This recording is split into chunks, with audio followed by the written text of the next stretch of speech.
All right, how's it going? Welcome back to another video here in the series on mechanics relativity. We are on this relatively new section here on non-inertial reference frames. And the last video was kind of just introducing non-inertial reference frames as a topic, right? And the whole sort of starting point with non-inertial reference frames is that when we started learning about Newton's three laws, right, kind of way back early on in the beginning of the video series, one of the conditions that was brought up when talking about Newton's three laws is that Newton's three laws accurately describe a physical system under the condition that you are observing that system in an inertial reference frame. Right, and we talked about what it means for a reference frame to be considered inertial versus non-inertial way back early on. But there's kind of this sense that you learn about it, you say, okay, the reference frame needs to be an inertial one, but just going forwards, we're just gonna kind of assume that the reference frame that we're working in is inertial, and hence we can apply Newton's laws and do physics how Newton tells us we should do physics, right? But it's at this point in the video series where we say, what happens now if our reference frame is non-inertial, right? What changes in terms of Newton's laws, and do they still apply? And there's a lot of stuff on the board behind me, as you could probably tell. But this is meant to just summarize what we were talking about in the end of the last video, or just in the last video, where even though the section generally is on non-inertial reference frames, we're going to be focused throughout this section on one specific type of non-inertial reference, one type of non-inertial reference frame. And to understand how it is non-inertial, we started kind of the last video by drawing out two different reference frames, S and S prime, where conceptually we thought of reference frame S as one which is just standing still. And again, an inertial reference frame does not need to be standing still in order to be considered inertial, but we can kind of just think about it that way, right? So we have some background sort of fixed reference frame S, and then we had our non-inertial reference frame S prime. And the way in which S prime was non-inertial is that it was rotating about the z-axis at some angular velocity omega, which was denoted by a theta dot, the time derivative of theta of t, right? And the reason why we wanted to focus on that type of non-inertial reference frame has to do with the local environment which we live in. Assuming that people are watching this video on Earth, and we're not so far in the future that we're observing this on different planets or whatever, Earth is a rock that we all live on, and it is rotating at a roughly constant velocity. The fact that it's roughly constant isn't too much of a big deal. We even assumed in our results that the angular velocity of S prime does not necessarily need to be constant, but regardless, because Earth is rotating at some angular velocity, we are already going to be familiar with this type of non-inertial reference frame. And what we ended up doing in the video, kind of the whole point of the last video, was to ultimately derive the equations of motion for a particle as seen both in frame S, standard inertial reference frame, and also S prime, one which is non-inertial. And for the inertial reference frame case, this is already review, right? Because we know that Newton's laws are upheld. So if we were to write out Newton's second law, F equals ma, this is what it would look like, right? We're saying that the particle's mass times the particle's acceleration as viewed from the frame of S is just equal to the total external forces on the particle. Right? So that part wasn't new. The new part was kind of the second line below here, where we're saying, what does Newton's second law look like in the rotating frame, where we have the mass of the particle times the acceleration as observed in the rotating frame. And what we saw is that it sort of looks like this original term. It does contain the total external forces acting on the particle, F, but it also contains these three additional terms, right? And mathematically, these terms end on the right, they're on the right-hand side of the equation. We already have ma over here, so the other terms would seem like they are quote-unquote forces, But these extra three terms, whether we call them the Coriolis force, the Euler force, or the centrifugal force, they are simply sort of even though we feel these forces physically, really what we're experiencing is the byproduct of observing a system while we are observing it in a non-inertial reference frame. And for that reason, people typically call these terms fictitious forces, whereas the actual real forces that being exerted on a particle would be contained in this overall net term F right here. Okay. So kind of an interesting thing how many additional terms get added on just by the fact that your reference frame is rotating. And of course, these forces might take a different form, these fictitious forces right here, if your non-inertial frame is non-inertial in a different way other than just a pure rotation, right? So that's kind of a summary of what we were doing at the end of the last video. Now, where we're going in this video, and you could probably tell by the section title, is that we're going to say, okay, this is what the equations of motion look like in a rotating frame. We have a good understanding of this piece already. This is really just Newton's laws for an inertial frame. But these additional terms we haven't talked about so much in detail, right? So this video is going to be focusing on one of these three terms right here. We're going to be focusing specifically on the centrifugal force. Now, before I go any further too, I just want to, I got to mention this. I have heard this word pronounced two different ways. I've heard centrifugal and I've heard centrifugal. I am going to personally pronounce it as centrifugal because if I pronounce it as centrifugal, I'm going to, I just know myself, I'm going to mix it up with centripetal, which is a centripetal force is a very real force, and it's different than a centrifugal force, which is a fictitious force. So that's how I'm going to pronounce it. If you think that I'm pronouncing it incorrectly, let me know in the comments, but that is my reasoning for calling this the centrifugal force. I've heard both, but yeah. Anyways, so that's where we're headed in this video. I'm going to erase the board, and then we're going to start off by just kind of understanding some of the basic properties of this force to start off the discussion.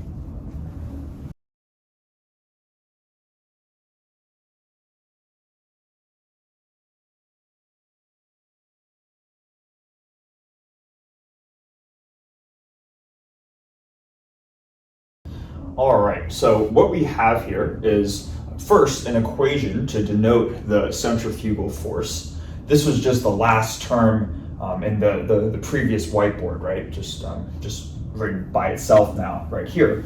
This mathematical form of the centrifugal force. And then this diagram right here is going to be hopefully helpful in at least gaining a basic understanding of how someone would experience, or how a particle in general, which is denoted by the dot right here, how a particle would experience the centrifugal force, okay?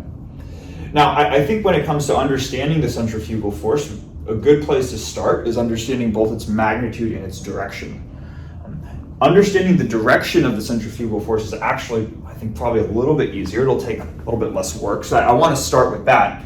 And we can understand the direction just by applying our knowledge of cross products, and hopefully we're familiar with what's called a right-hand rule associated with cross products. If not, I'm just going to, I guess, go through it briefly because there are two cross products, so we're going to use this right-hand rule twice. The first cross product that shows up in this centrifugal force is omega cross r, where omega is the angular velocity that this particle would be rotating at, and then r is just denoting the position vector, which would be right here, right? So in this case, if we have a particle right here and the angular velocity vector is pointing directly up, that means that the particle would be rotating in what would be, I guess, the xy plane, right? If omega is pointing in the z direction. And then, yeah, its position vector is right here. So to start by just looking at the direction of the centrifugal force, we're first going to apply right-hand rule to this omega cross r term.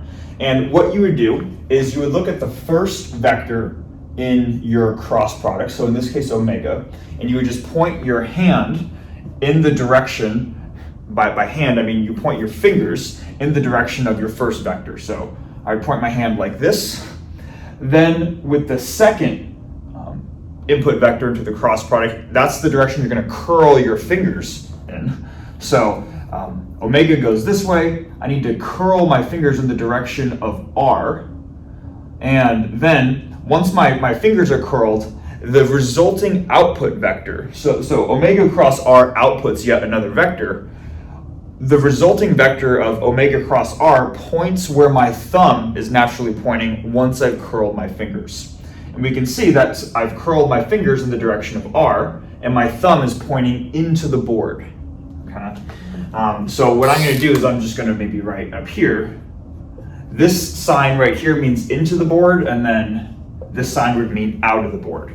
But I'm just going to say that for now, omega cross r, let's do this. Omega cross r is going to point into the board just by using the right-hand rule. Okay?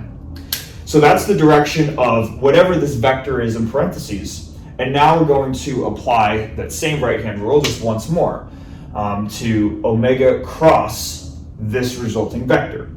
So same idea, omega means we're going to point our fingers in the direction of omega, then cross this quantity. Now we're going to curl our fingers in the direction of omega cross r. Well, omega cross r is going into the board, right? So I need to reorient my right hand, curl my fingers into the direction of omega cross r, and then my thumb naturally points to where the output vector wants to point. And that would be directly to the left, or I guess in this case, the negative y direction. So that would be the direction that, I guess, the magnitude of this, well, let me say this. That would be the direction that this vector wants to point in without the minus sign to the left. But because there's that minus sign, you need to just introduce that minus sign, and it's going to point in the negative left or the right direction. So in this specific example right here, the centrifugal force that this particle experiences is going to be pointing in this direction. I'm going to write F sub cent right here. Okay. So I guess just a couple things to note here, because I want to make sure that hopefully we can understand that thought process of applying the right-hand rule, but I want to make sure we understand what's going on physically too, right? If this particle has an angular velocity in the z direction, that means it's rotating in the xy plane. And what the particle then experiences is seemingly a force that points perpendicular to the direction of the omega vector. Okay? Sometimes people might get the misconception that the centrifugal force points radially outwards. But notice that's not the case right here. The radial outwards direction is denoted by the position vector itself, r. So that's kind of pointing this way, right?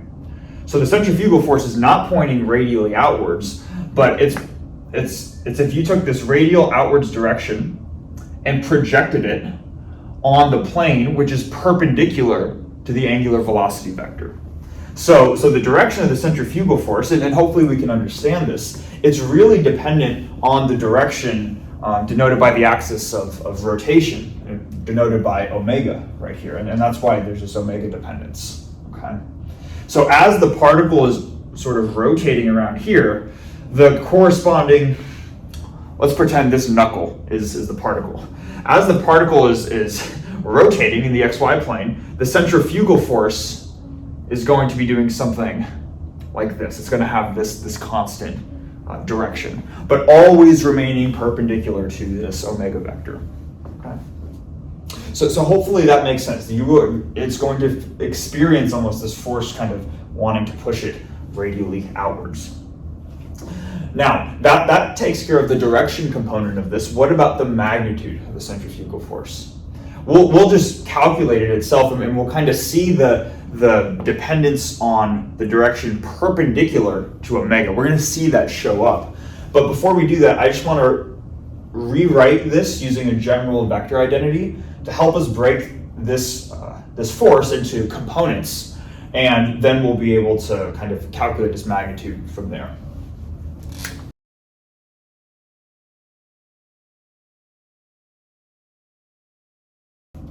Okay, so this is a general vector identity just to denote when you have sort of a double cross product right here, how you can rewrite this double cross product in terms of the difference of dot products.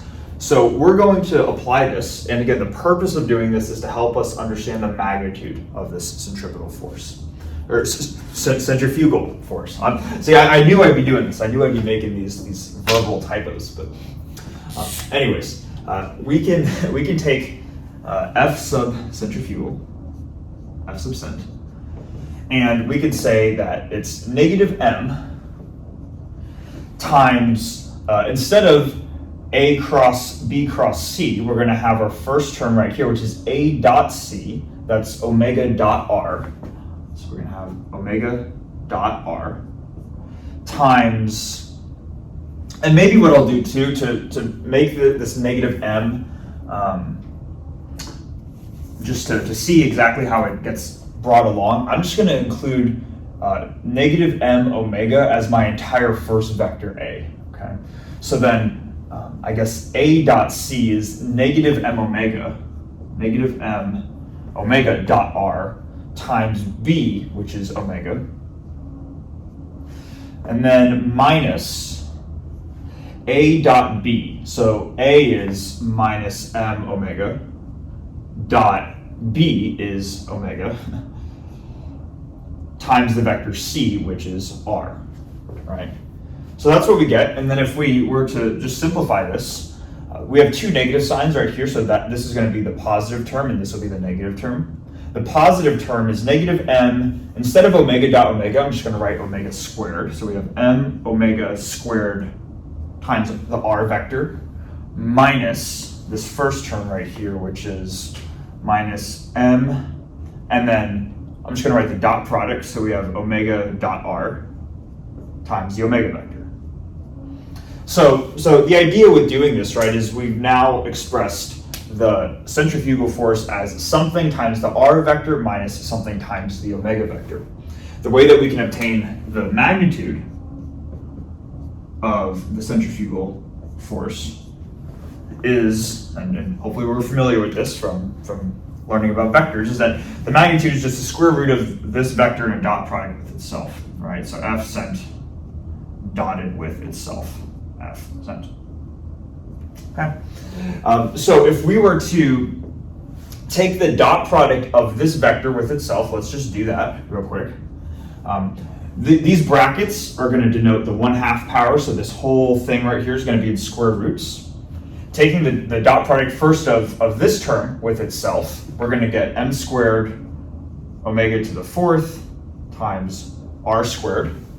Then we have this dotted with this plus this dotted with this. So we're going to have minus 2 times the factor of m squared. We have an omega squared.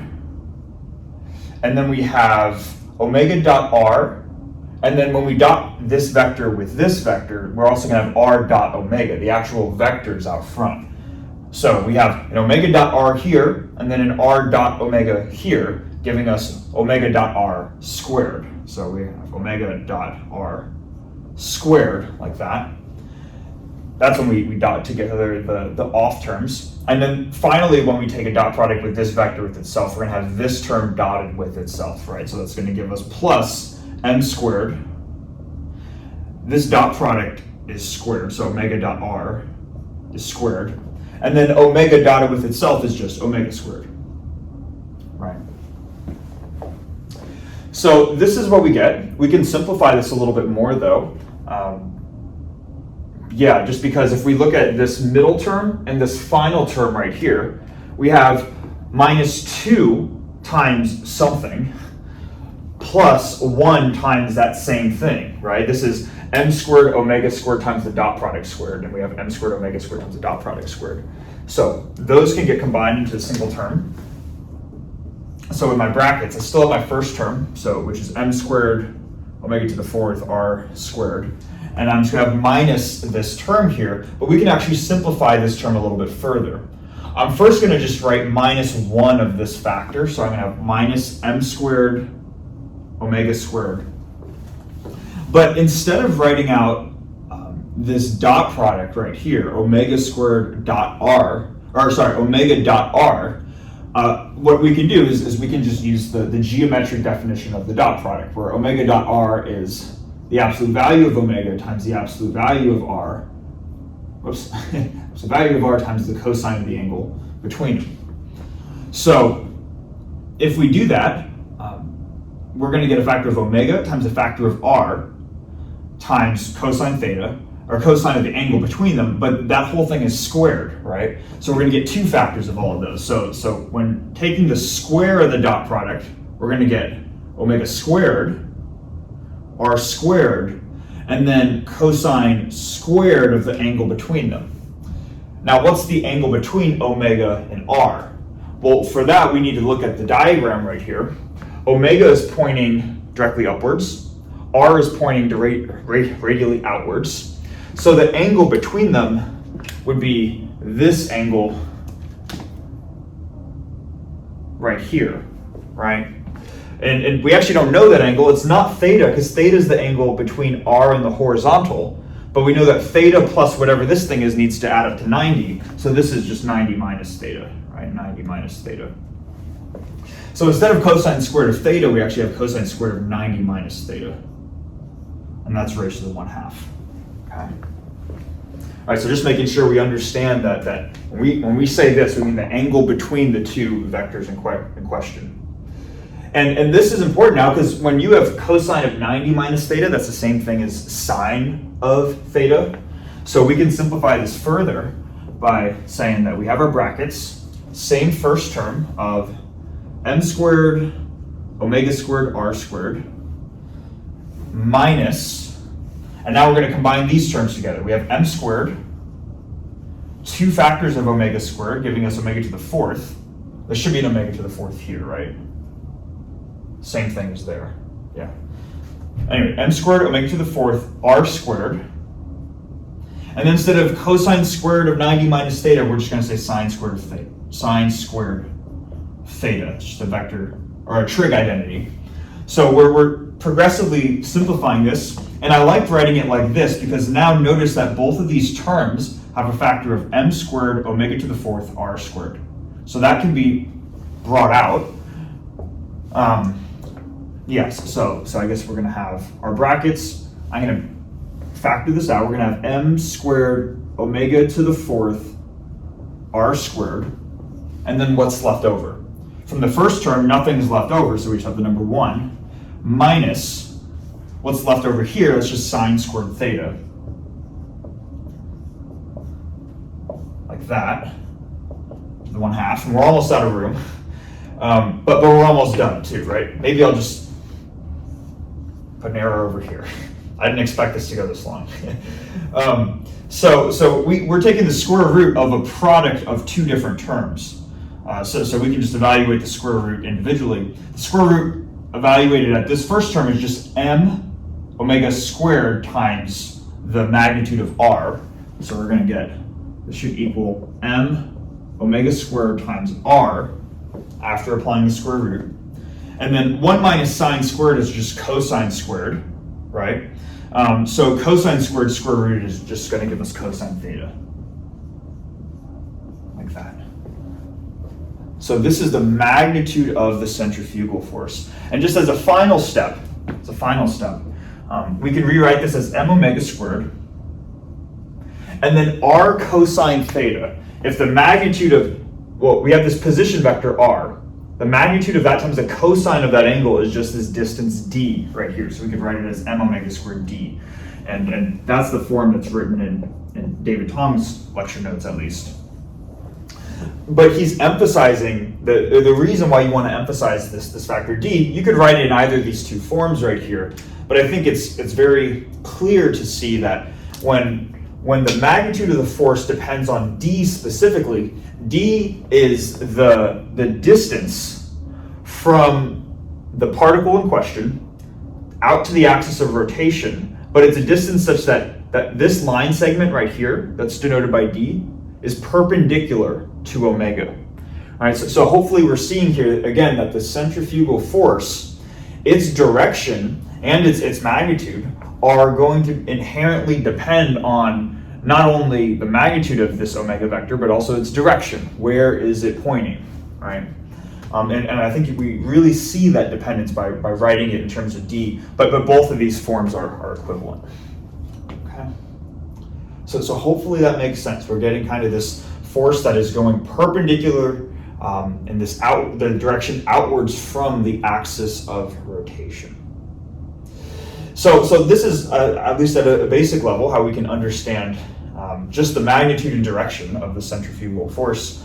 What we're going to do, I guess, for the remainder of the video, though, and I think this is probably going to be helpful, is to see how this force shows up in actual applications, right? And then we can say, okay, that's where we actually see this thing as opposed to just doing a bunch of math. So I'm going to erase the board. We're going to go through two examples, and the first has to do with a string that's hanging from the ceiling, and we're going to talk about that next.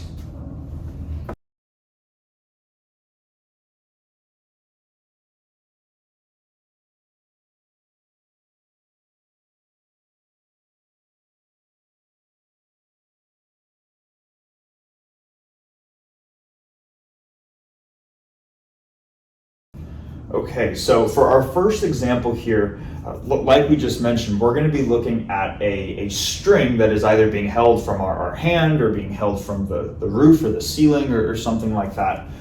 I want to make sure that we physically understand, or rather, I want to make sure we understand sort of visually what's going on here, because there's a lot of lines and stuff, right? So for just a second, let's suppose that we have a string that is hanging from the ceiling. So this will be the ceiling, this is the string right here. Initially, if you could try this yourself by just taking a piece of string and holding it, we might initially think that if we were to just hold a piece of string, that string is going to point straight down towards the center of the earth. Or in other words, it's going to point directly radially inwards, right? And it turns out that is not quite the case. That is almost true. It actually turns out that there's a slight offset between the actual path of the string in comparison to the line that points radially inwards. So if I were to just sort of redraw this diagram right here, if this is the ceiling, maybe this is the line from the ceiling that goes radially inwards, and maybe the string is going to actually make some angle like this, where we could say that there's some offset angle between the radially inwards line and the path of the string, which we can call phi. Now, of course, if you were to actually do this, and you were to actually just take some object and hold it, it might seem like it is pointing in the radially downwards direction.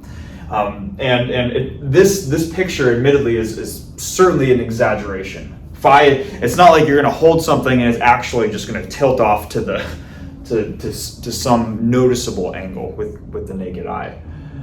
This angle in actuality is very small, but it is non-zero, and it's non-zero because of the centrifugal force at play, because we are on Earth and Earth itself is rotating.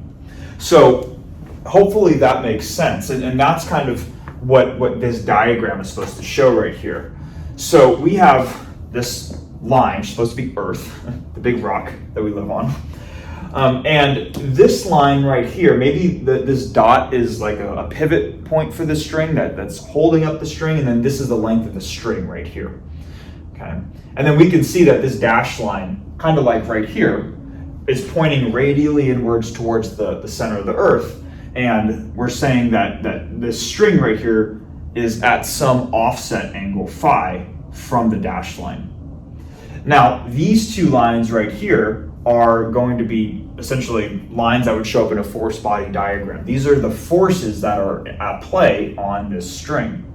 So some of the forces at play. There's also a tension force just by the fact that the string is being upheld into the ceiling, right?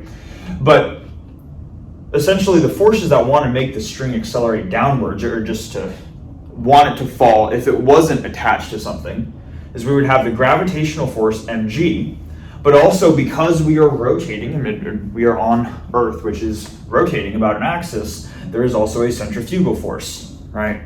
And I tried to draw this in a similar manner that was drawn in the previous whiteboard, right? So F centrifugal is pointing in the same direction here.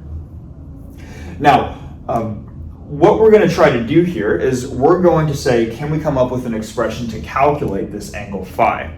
We're saying there's some offset between the string and the radial inwards direction, but how do we calculate it and how big is it? Because certainly when we look at it, it doesn't seem like it would be that big, right? Now, the way that we can do this is we can come up with at least an expression for the net force from these two forces, or the force from both the gravitational force and the centrifugal force alone.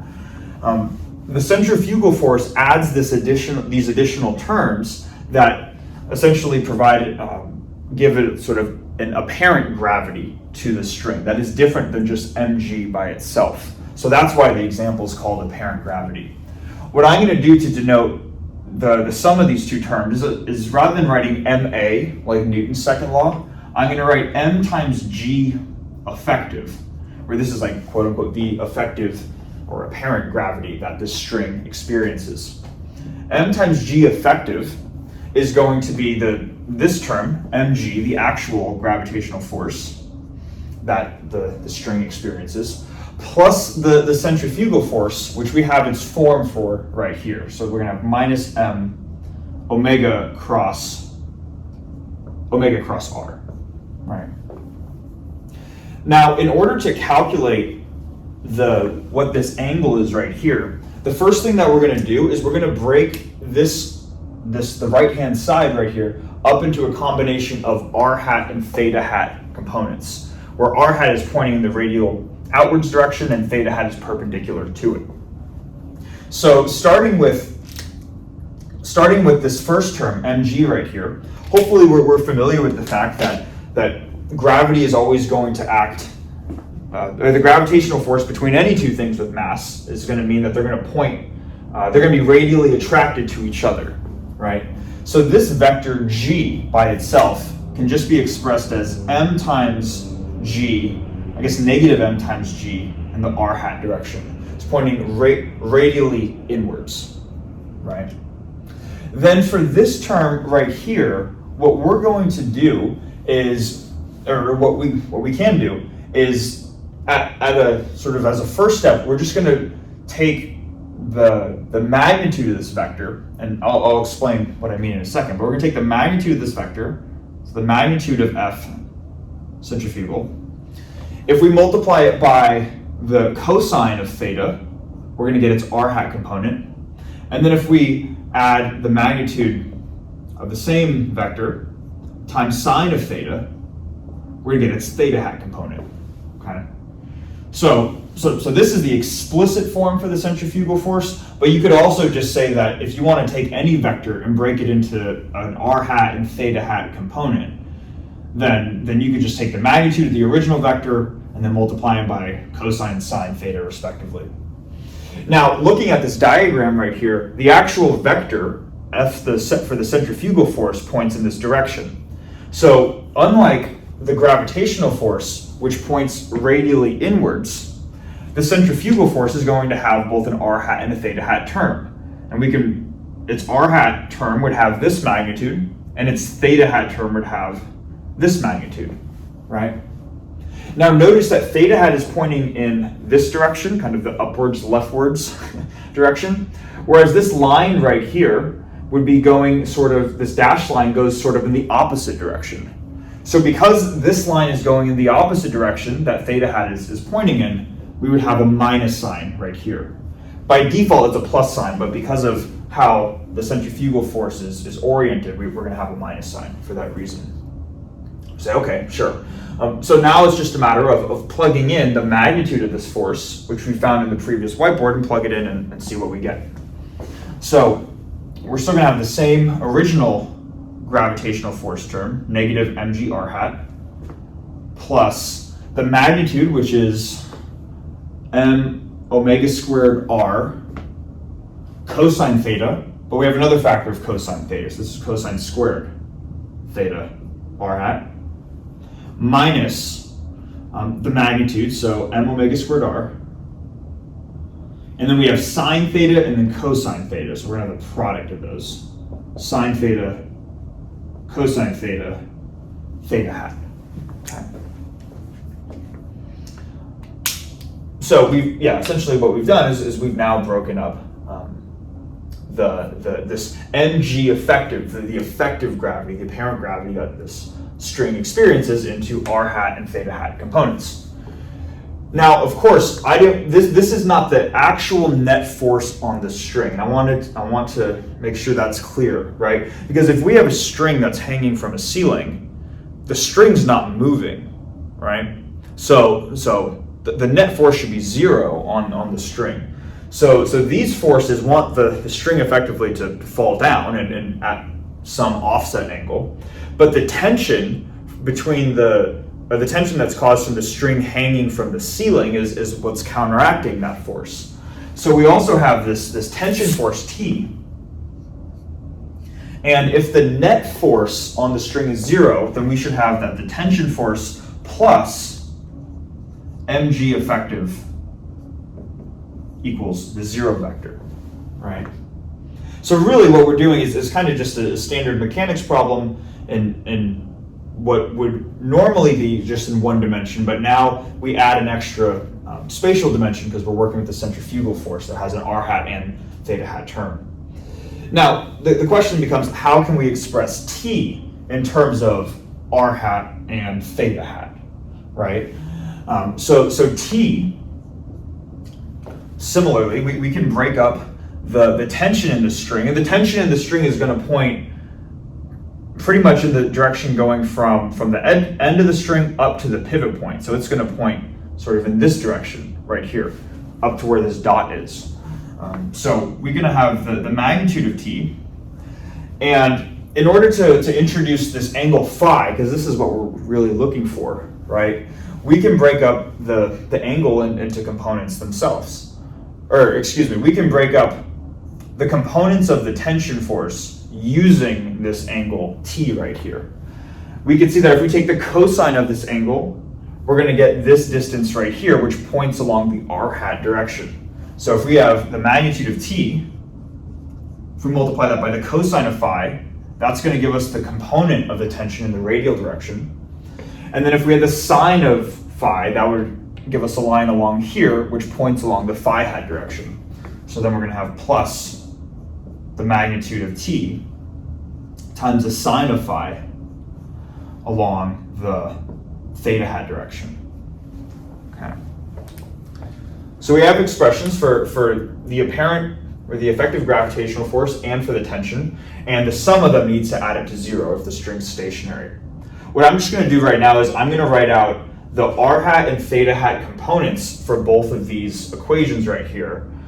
It might take just a little bit of time to write out, so I'm going to do that, I guess, sped up, and then we'll finish up the derivation from there.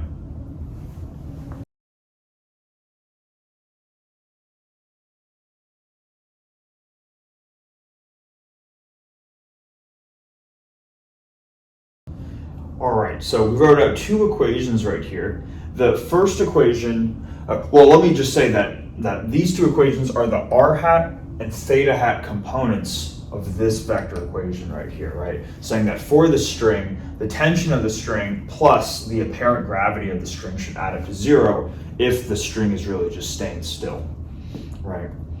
And what you can do at this point, because again, our ultimate goal is to solve for phi, this how much is this offset right here? And we're basically done, but we're almost out of room too, right? So what we can do is we can just take the theta hat equation and divide it by the r hat equation. And I can just do that right here. So the theta hat, if I take my theta hat equation and divide by the r hat equation, that's what that means. I'm not literally dividing vectors. I'm dividing this equation by this equation right here. On the left-hand side of the equation, I'm going to have the magnitude of the tension times sine of phi divided by the magnitude of the tension times cosine of phi.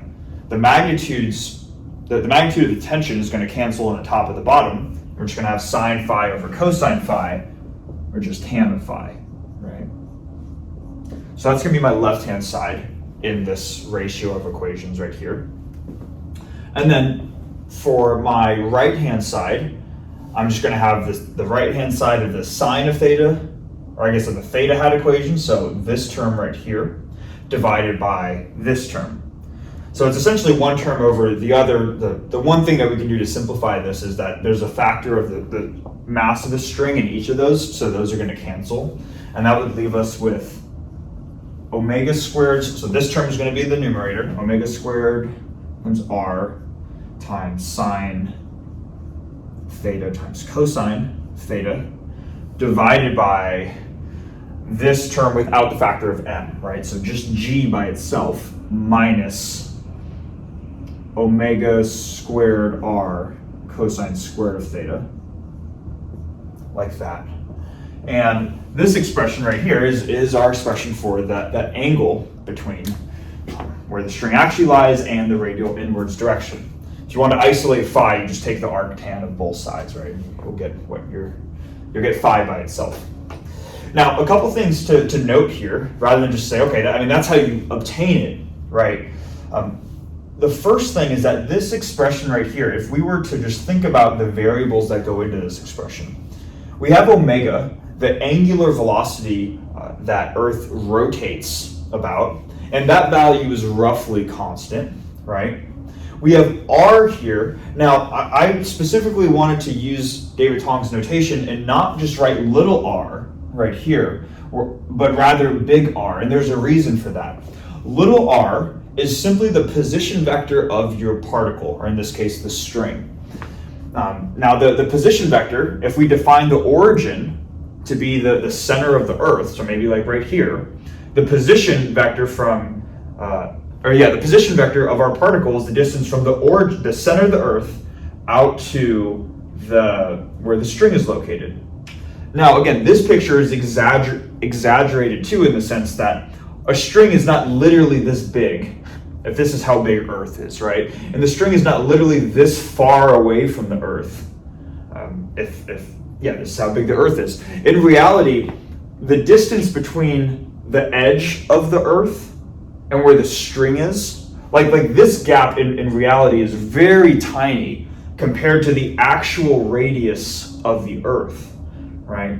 So this whole distance, because this contribution right here is essentially negligible in actuality, or in real life, we can approximate the position vector of this string as just the distance from the center of the Earth out to the Earth's edge, which is the radius of the Earth. So r here is simply the radius of the Earth, and that is also a constant value as well. It's like on the order of 6,000 something kilometers, I believe. So we have a constant, and then we have this angle right here, theta. So that's showing up, but the final thing also is g, right? The gravitational acceleration on Earth. That's that 9.8 number that is roughly constant across Earth.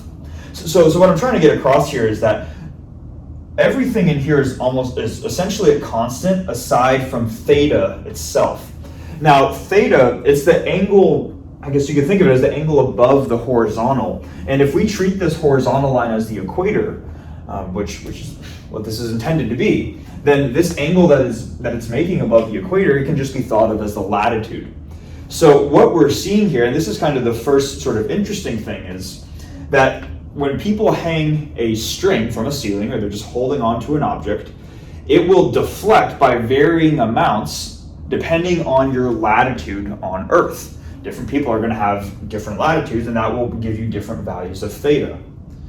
So this deflection is going to be different for different people depending on where you live on Earth.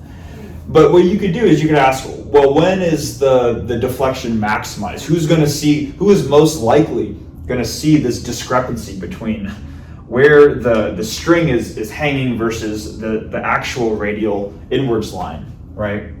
And I'm not going to do it because that would just be a lot of calculus, and I feel like this video is going on long enough. But what you could do if you wanted to do this is you would just say, all right, I want to find the value of theta that maximizes this expression for tan of phi, right? So you could just take the derivative of tangent of phi, the derivative of this expression with respect to theta, right? And then set it to 0, and find what value of theta gives you that.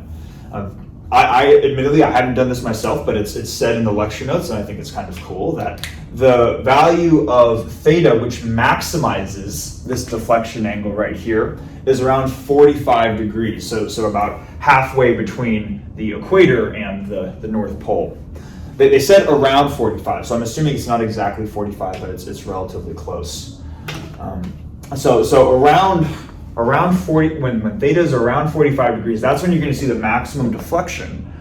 But interestingly, even at the maximum deflection angle, and anybody who lives in a place where their latitude is 45 degrees, they could try this, and they probably still wouldn't see anything themselves. They would probably be looking at a string. It would look like it still goes straight towards the center of the Earth.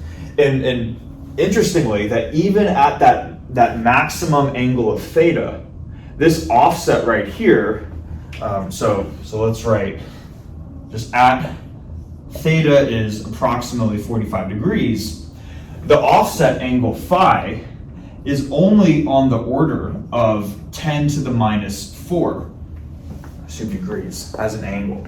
So 0.000 and then a number, and that is at its maximum. So this effect is basically what they're saying is this effect where the centrifugal force offsets a hanging object is going to be so small that unless you're being very, very precise, you're not really going to measure it, but it is still an effect that shows up that we see, and we thank the centrifugal force for the fact that it does not point directly radially inwards. Okay. So kind of interesting, right? This is something quite literally anybody can do, and if they had a precise enough measuring tape or precise enough tools to measure the angle that it hangs at, they could, in theory, measure that angle right there. So that's one example. We're going to finish off with one more example, and we'll call the video at that point.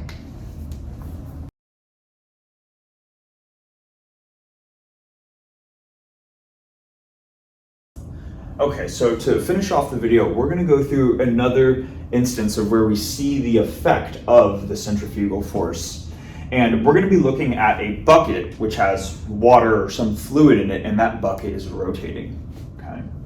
But before we can get to that, there's one fact that we're just going to sort of quickly mention. We're not going to show in detail, although you could if you wanted to. One quick fact about the centrifugal force, which is an interesting one. And that is that the centrifugal force is actually a conservative force. And that might seem a little weird because we're first saying that the centrifugal force is a fictitious force. It's not really a force. It's a byproduct of observing a system in a non-inertial reference frame. So it's a fictitious force, but at the same time it's a conservative force. So let's remind ourselves of just what that means in the first place, right? The centrifugal force, just mathematically, has the form that it's negative m times omega cross r, right? Now, mathematically, what it means for a force to be conservative is that you could write the centrifugal force as the gradient of some scalar function. So we can write the negative gradient of some scalar function v, which maybe I'll write v cent, the centrifugal potential, if you will. Now, we're not going to explicitly show how you would get this, but hopefully you can imagine that, whether you want to take my word for it or try it yourself, that the centrifugal potential, the scalar function whose gradient is the centrifugal force, is the quantity -1/2 m times omega cross r quantity squared. Okay. So essentially this is just some scalar function, and if you were to take its negative gradient, this is the resulting vector field that you would get. All right. So mathematically, that's all that we're saying, is that the centrifugal force can be written. That's what we're saying when we're saying that it's conservative, right? That it can be written as the gradient of some scalar function. Now, what does that mean in terms of physics? Because central forces conservative forces have an important meaning in physics. You can or conservative forces mean that, or I should say, when a force is conservative, that means that you can apply conservation of energy to a problem that involves this type of force right here. So what that means for the centrifugal force then is that if you have some system that is set up in such a way where all the forces acting on your system are conservative, you could apply conservation of energy to that system even if the centrifugal force is at play, because the centrifugal force itself is a conservative force. You are not violating conservation of energy by incorporating this force. Now, there is kind of an asterisk with that statement though, and it's like, of course there is, right? and here's why. We're going to get more into this in the next video. But the centrifugal force, if you remember from the last video, at the beginning of this one, it was one of three terms that showed up in the equations of motion for when observing a particle in a non-inertial reference frame. There was the centrifugal force, the Euler force, and the Coriolis force. And it turns out that while the centrifugal force is conservative, some of these other forces may not be conservative. And by the next video, we will see an example of one which is not conservative.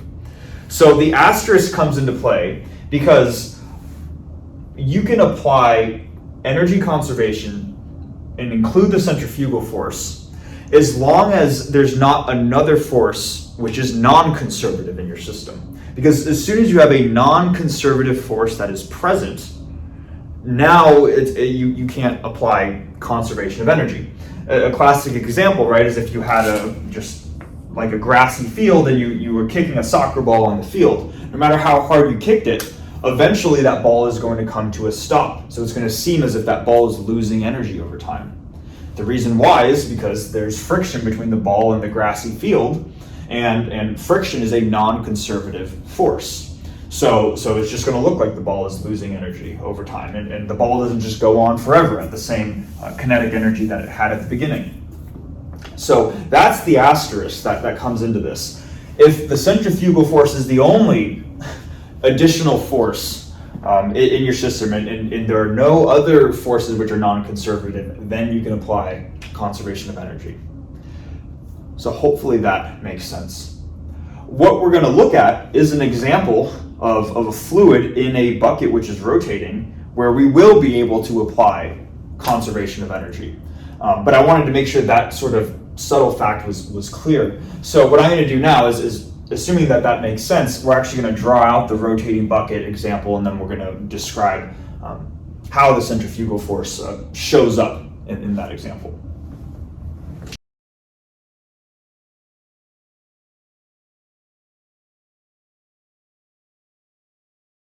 All right, now I attempted to draw what's supposed to be a bucket. It's a cylindrical bucket right here.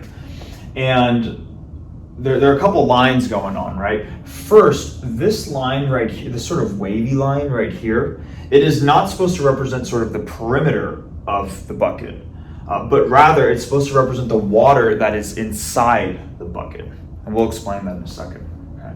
But for now, this line represents the water. And then if we imagine a set of coordinate system, or a coordinate system for this, if we have a cylindrical bucket, it's naturally sensible to use cylindrical coordinates. So the radial coordinate is now just pointing, I guess, along the direction perpendicular to the z-axis. This is the radial coordinate in cylindrical coordinates.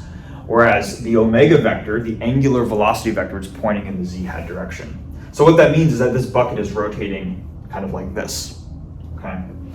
Now, I don't know if you've ever noticed this, but if you haven't, this is actually something that you could try, and you could, as long as you have a method or some sort of way of ensuring that your bucket or your glass or your container rotates at a constant velocity, that the water inside the container will not be flat, but rather it will slightly curve up towards the edges right here, okay? Whereas the water would not naturally just make this massive curve if it was just standing still, but you would start to notice this curve towards the edges once your container starts to rotate, okay? Now, this is an example of of a system where the centrifugal force is at play. And because the centrifugal force is conservative, we can apply conservation of energy. But I want to make sure we understand exactly sort of what the system is, what the reference frames are, and why we can apply this, and which more importantly means when we can apply conservation of energy, because it's not always true for this system. It's actually only true in a certain time frame of the system. So let's start with that. First thing is, now it's no longer the inertial reference frame, the baseline sort of static frame. Is now just going to be us as an observer on planet Earth, and we're just watching this bucket rotate, but we are not moving as observers. So you can imagine if you're just watching the bucket and you're standing still, then you are in reference frame S. Now S prime, the non-inertial reference frame, the rotating frame, is going to be a frame which rotates with this cylindrical bucket right here. Okay. So it's a little bit of a different setup than what we had in the previous example, but those are the two reference frames. Now, when does conservation of energy apply? So I think to understand when it applies, we should just kind of go by process of elimination and to describe when it does not apply. The conservation of energy does not apply when your bucket is initially still, and then you start to rotate the bucket and you're ramping it up to get to some angular velocity omega. In the process of ramping up your angular velocity, you cannot apply conservation of energy at that point. And it's because there's some non-conservative force at play. We haven't talked about it, but that will be coming up. And not just that, so that's one factor. Another factor, and really kind of the one that sticks in my mind, is let's even suppose that your bucket is rotating now at a constant velocity omega. Even there, it's not quite good enough to necessarily apply conservation of energy, because if the water or whatever the fluid in the bucket is, if it is not rotating at the same omega that the bucket is rotating at, so maybe let's just say the bucket's rotating really fast and the water still needs to catch up and the water's moving a little bit slower. If they are moving at different angular velocities to each other, then still you would not be able to apply conservation of energy.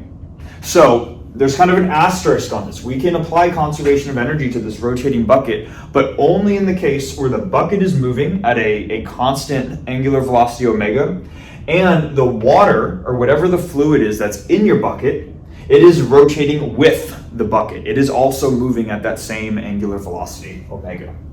In that instance, all the forces at play are conservative. So this is kind of like once you got your system going for a while and it's sort of in this equilibrium type phase, that's when the conservation of energy occurs. Okay, so hopefully that makes sense. It's kind of the specific case, but that's when you can apply it. And once you can apply conservation of energy, then then seeing how the centrifugal force sort of comes into play is actually pretty straightforward from there. Essentially what you could do is you could take any of the water molecules in your bucket and you could calculate its potential energy. And what I'm going to do is I'm going to call it the effective potential energy, because it's going to be the actual potential energy V plus this centrifugal potential energy. So the two terms together make this effective potential energy, and we've seen this a couple times now, right? The actual potential energy of a given water molecule, if we're just going to assume that we're treating this somewhat simplistically, the water molecule has a mass of m, and it exists a certain height above the base of the bucket, z, the z coordinate in cylindrical coordinates, we could describe the actual gravitational potential energy as mgz. Right. But then, of course, there's also the centrifugal potential energy, which has a minus sign. So we have -1/2 m. And instead of writing this as a cross product, the magnitude of some cross product squared, hopefully we can see that omega cross r, its magnitude is going to be, let's do this. The magnitude of omega cross r is the magnitude of omega times the magnitude of r times the sine of the angle between them. But if we just look at these vectors right here, omega and r are perpendicular to each other, so we have sine of 90, and this just becomes the magnitude of omega times the magnitude of r, right? Or in this case, r would be the radial coordinate. It doesn't need to be the radius of the entire container, because some water molecules aren't going to be at the edge of the container. Some water molecules might be here, where their distance r is less than the entire container, but it's going to be the radial coordinate. So instead of writing the magnitude of omega cross r squared, I'm just going to write the magnitude of omega squared, so of omega squared, and then this is just the radial coordinate squared as well. So this is the overall effective potential energy. Now, because this system we can only talk about conservation of energy once the system is in equilibrium. So once the water is rotating, once the water is rotating with the bucket, at that point we can also use conservation of energy in a different form. That means that the water molecules inside this bucket here are in equilibrium.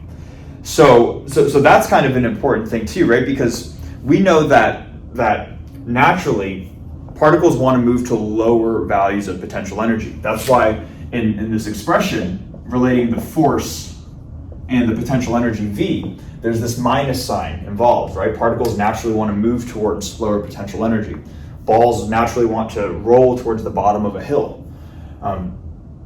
So essentially the argument that you can make is that for any water molecule in this bucket, if there was a lower potential energy value to go to, then it would go there, and hence the water molecules would still be moving in such a way that the system is not in equilibrium. But because the system is in equilibrium, in this case where the water is rotating with the bucket, we can think of this as the water molecules are already at their lowest value of the potential energy, right? Because if they weren't, they wouldn't be in equilibrium. They'd move to some other state. So what that means then is that this overall potential energy term that we're seeing right here, it's already at the minimum and it's not going to change.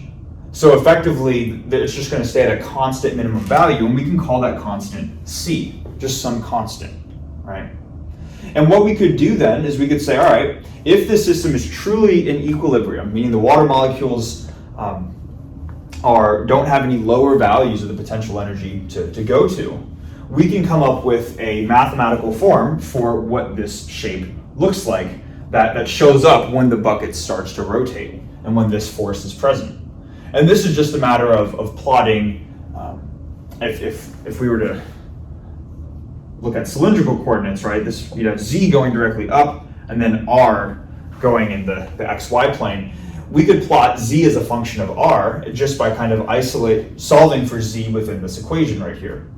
First thing is that we could divide the factors of mass out, bring them over to the other side, and just absorb them into this constant. So we get that this constant, technically c over m, but some constant still, is equal to gz minus 1/2 omega squared r squared. And then if we isolated for z, we just add this to the other side and divide by g, and that would give us z equals, let's see, we're going to have, if we add this to the other side, we're going to have omega squared r squared over 2g, right? Because originally we have gz, but g gets divided. So that's this term. Plus, I guess we would have c divided by g, but again, we can absorb this g into that constant as well, so this is still just some constant. And what we end up getting is that if we were to look at the mathematical form for z as a function of r, we have z equals something times r squared plus a constant. This is like y equals something times x squared plus a constant.